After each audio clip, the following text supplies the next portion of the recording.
Shalom à tous, j'espère que vous allez bien. J'espère que tout le monde se porte bien.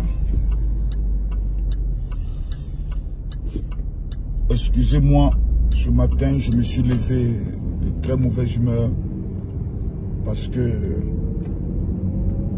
une nouvelle qui n'est pas du tout bonne dans le monde des blogueurs et des influenceurs est tombée. Suite à ce combat contre les Libanais, une mauvaise nouvelle est tombée. Parce que selon les informations qui nous reviennent, c'est dans le panel d'un influenceur, d'un blogueur, que notre frère Bikongo a eu à accélérer dans ses dires qui concernent le ministre-gouverneur Bakongo, l'accusant de détruire les endroits des pauvres en faveur des Libanais. Ça, c'est selon ce que j'ai appris. Je vais continuer mes investigations et aller encore en profondeur. Mais vous savez, dans ce genre de situation, il y a deux choix. Le premier choix, c'est d'aller à la résistance. On va résister contre le ministre Bakongo. C'est pas normal que lui, en tant qu'un ministre, il n'accepte pas les critiques venant des influenceurs qui sont aujourd'hui le quatrième pouvoir. On va faire une solidarité pour le Babougou. Ça, c'est le comportement des enfants, des illettrés et des analphabètes notoires. Le comportement responsable dit que lorsque tu portes une accusation contre une autorité de ton pays, que cette accusation n'est pas fondée et peut toucher à son honneur, à son honorabilité, champion, on ne sait pas sur quoi tu comptes, hein? Mais voici les conséquences.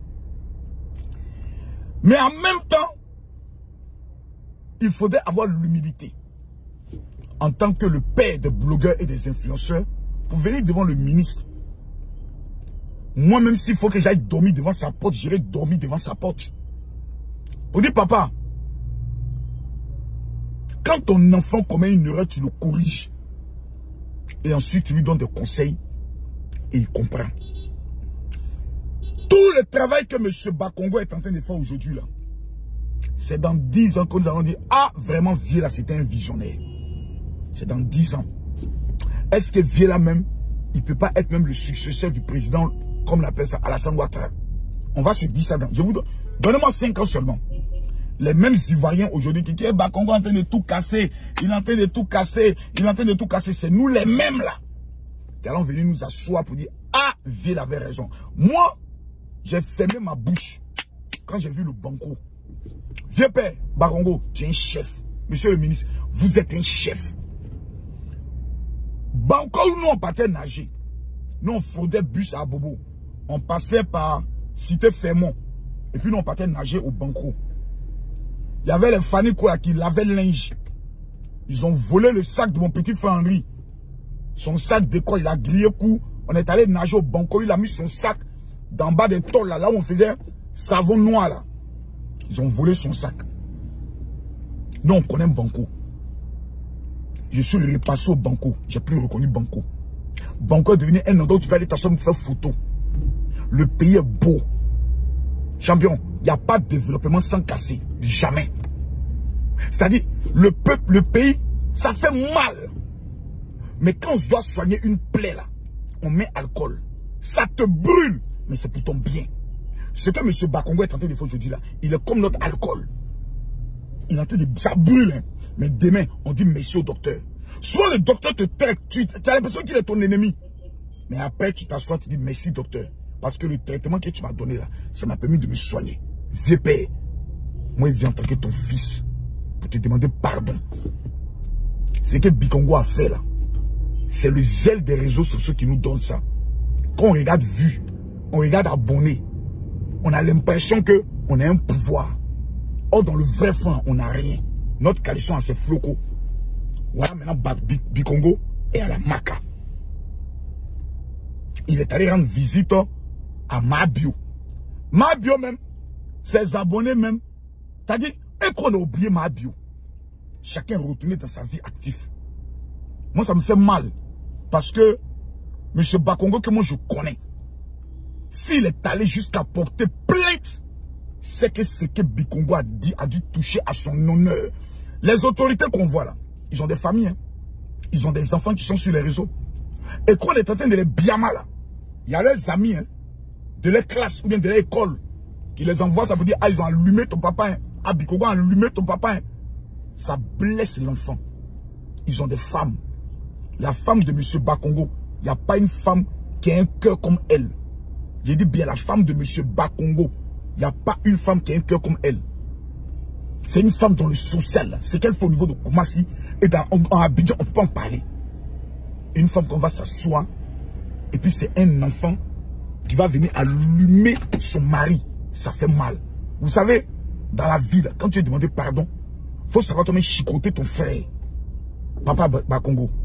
Vraiment, moi, vous n'avez jamais demandé pardon. Jamais.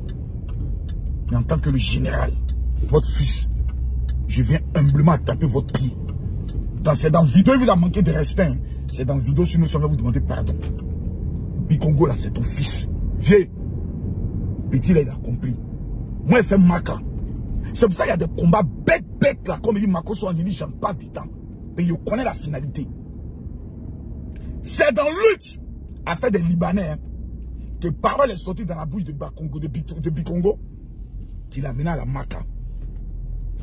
Ça veut dire que dans les luttes là, tu peux dire quelque chose et ça peut te rattraper, peu importe tes relations dans le pays là. Le pays là, c'est un pays de droit. Tu peux avoir une relation là, qu'elle sera en face de toi, te dit là. Elle va te dire, mais si toi tu me respectes là, tu ne vas pas l'insulter comme ça. Il y a des choses que tu ne vas pas les dire parce que tu me respectes. Mais si tu allais dire ça, c'est parce que tu penses que moi je suis plus que la loi. Donc il fallait assumer.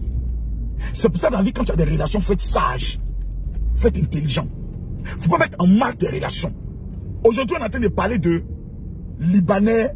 On est en train de parler de on casse ici, on casse par là. Mais il y a une vérité qui est là. Il y a combien d'Ivoiriens qui sont allés se faire enrôler pour les prochaines élections 2025? Voici des gens tous les matins sont sur TikTok. Tous les étudiants.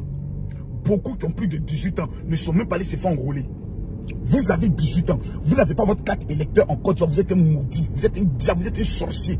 C'est-à-dire le malheur de la Côte d'Ivoire, c'est vous. Parce que c'est vous qui allez dire non, venez parler de la vie chère.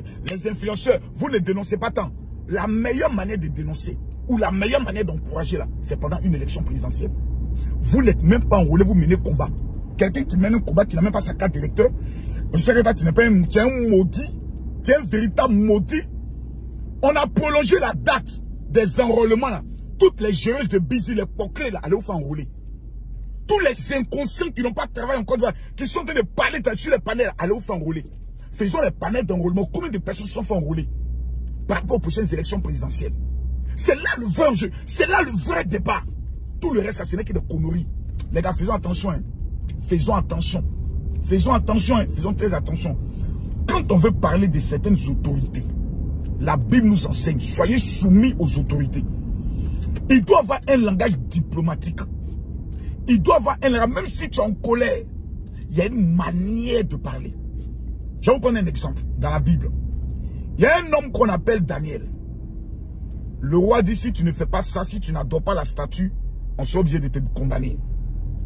Le Daniel dit, moi j'adore Dieu, mais je ne peux pas adorer une statue. Ils l'ont jeté parmi les lions. Le lendemain, le roi court pour venir voir si les lions ont bouffé Daniel.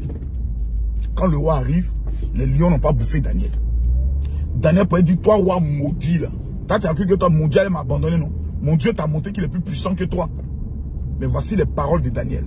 Ô roi, vis éternellement. Nous tous on sait que Daniel ment, parce qu'aucun roi ne peut vivre éternellement. Mais regardez la diplomatie et la manière. Quand vous voulez parler à des chefs, quelqu'un qui sont investis d'une autorité, même un simple policier, il faut savoir lui parler. Parce qu'il est investi d'une autorité qui vient de Dieu. Monsieur le ministre, gouverneur, je viens humblement au nom de tous les blogueurs, influenceurs, tiktokers de Côte d'Ivoire, vous demander pardon. Je viens humblement vous demander pardon. pour ce que votre fils, notre frère, notre petit frère a eu à dire, qui a pu toucher votre honneur. En tant que le plus grand influenceur de mon pays, le tueur de Chris Yapi, je me mets à genoux et j'attaque votre pied. Papa Bakongo, pardon. Bikongo, c'est ton fils. Quand tu entends le nom Bakongo, Bikongo, il y a beaucoup de similitudes. Mon vieux, il faut se sentir en pro. Vieux, il faut se sentir en pro. Petit là, il a une famille, il a un enfant. Il a décollé, c'est sa bouche qui l'a mis dans le problème. Il va prendre sa main, on ira vous voir pour se mettre à genoux, pour vous demander pardon. Mon vieux, pardon.